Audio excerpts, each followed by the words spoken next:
Fala, minha pedra bruta! Na última aula nós vimos os 10 passos para você fazer uma redação perfeita. Nessa aula nós vamos começar a destrinchar, a detalhar cada um daqueles passos. Começando pela primeira parte da nossa redação no Enem, que é a introdução. E o que é que nós temos que ter na introdução?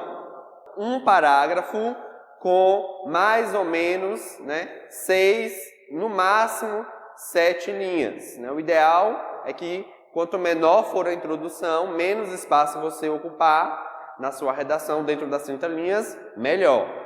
Desde que a gente cumpra os 3 elementos da introdução. Quais são os 3 elementos? Nós vamos ter 3 períodos, cada um desses períodos vai corresponder a um desses elementos. O primeiro é a abordagem, o segundo é a nossa tese e o terceiro elemento é a nossa antecipação argumentativa. Vamos lá?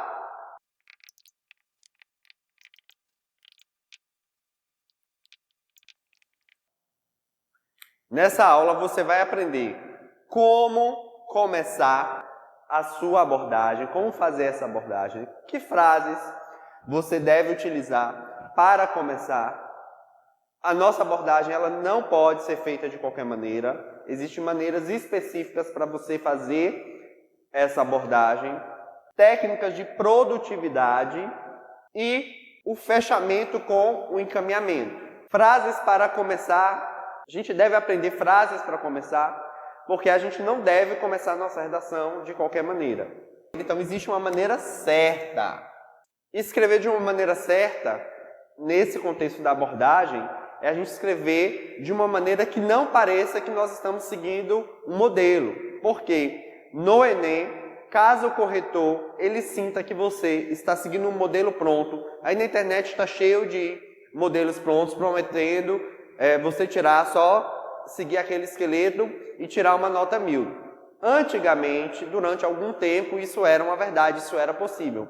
Mas hoje não é mais. Se o corretor ele notar que o que você está seguindo é uma estrutura pronta, é um modelo, e você vai perder ponto.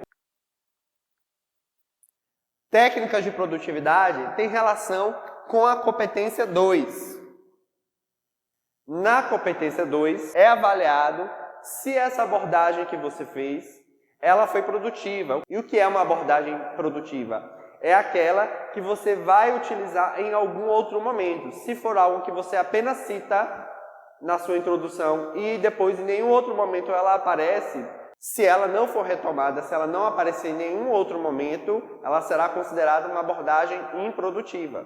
Isso é válido também para os argumentos que você vai usar lá no futuro, no seu desenvolvimento. O fechamento com o encaminhamento diz respeito à nossa antecipação argumentativa. Então, ao fechar, ao concluir esse parágrafo, porque aqui nós já estaremos no nosso terceiro período, primeiro período a abordagem, o segundo período a nossa tese e o terceiro período já é a conclusão, o encerramento desse parágrafo. Então, esse encaminhamento é justamente a nossa antecipação argumentativa. E isso tem que ser feito com uma determinada técnica. Que técnica é essa? É justamente o que nós vamos ver nessa aula.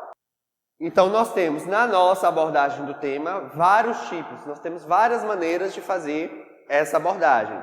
Nas técnicas de produtividade, nós temos então a nossa tese, o nosso posicionamento, e no nosso fechamento com encaminhamento, a nossa antecipação argumentativa.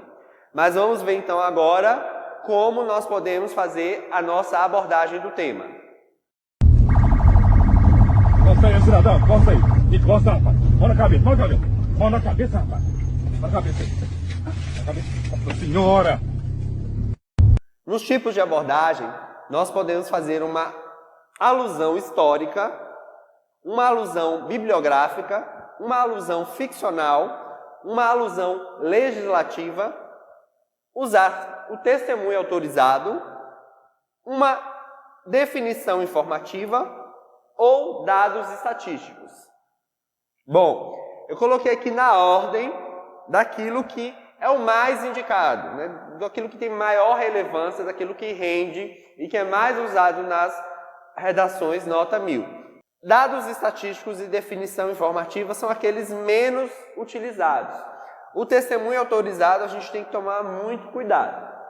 Mas a alusão legislativa, a alusão ficcional, a alusão bibliográfica e a alusão histórica são excelentes maneiras de fazermos a abordagem e elas são bastante recorrentes nas redações nota 1000. Mas o que é alusão histórica? É quando a gente faz o uso, a gente traz na nossa abordagem algum fato histórico. Como, por exemplo, vamos falar de desigualdade social.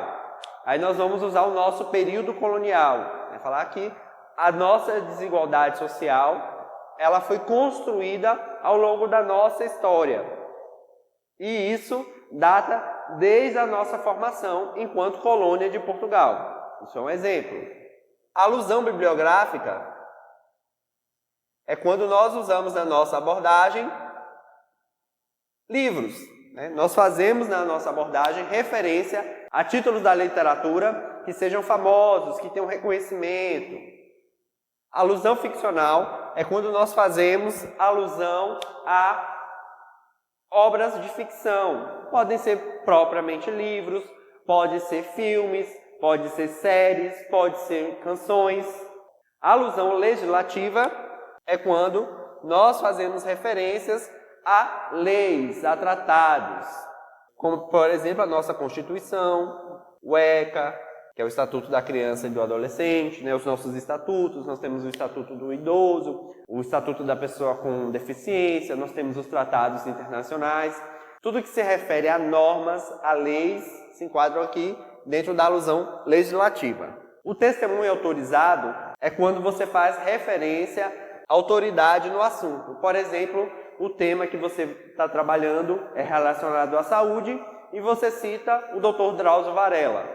A definição informativa é quando você traz o conceito, é quando você traz a definição sobre aquele determinado assunto. Por exemplo, o tema da redação, dentro do exemplo saúde, é especificamente a dengue. Aí você conceitua a dengue. E por último, os dados estatísticos. Dados estatísticos é quando você faz referência a pesquisas. Os dados são dados numéricos, quantitativos ou qualitativos, que fazem referências à pesquisa, que é um tipo de abordagem um pouco difícil de se fazer, um pouco arriscada, porque nem todo mundo vai ter de cabeça na hora, vai lembrar exatamente dos dados como eles foram divulgados.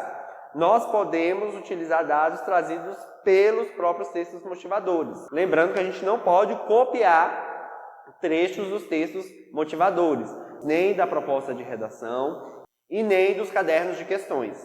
Mas nós podemos usar os dados, as informações trazidas por esses textos, caso a gente não consiga lembrar, não tenha uma outra abordagem para fazer. Em último caso, a gente pode utilizar, mas não é recomendado, é arriscado, porque você corre o risco de ser pontuado caso você copie, né, exatamente como está nos textos motivadores. Vamos tomar como exemplo o tema Desafios para a Erradicação do Zika vírus. Bom, esse é um tema que está ligado a que assunto? O assunto de saúde. E vamos usar como nesse nosso exemplo, então, aqui, uma alusão histórica. Entre os anos de 2015 e 2016, o Brasil registrou uma explosão nos casos de infecção causada pelo Zika vírus e, consequente, registros de nascidos com microcefalia. A alusão histórica, ela traz características do texto narrativo. Lembram quais são essas características? Nós teremos o verbo sempre no passado, porque se é uma alusão histórica, nós estamos falando de um fato ocorrido. Então, verbo no pretérito. E, no caso, também nós temos aqui um adjunto adverbial de tempo, que na construção da nossa abordagem, nós sempre vamos deslocar, nós sempre vamos colocar esse advérbio iniciando o nosso período. Como ele está deslocado, lembrando, ordem direta das orações, sujeito, verbo e seus complementos. No caso, o adjunto ele é um complemento.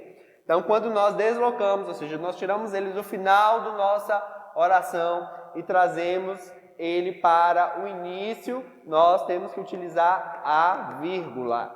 Então, vamos deixar aqui o nosso exemplo da nossa abordagem utilizando uma alusão histórica.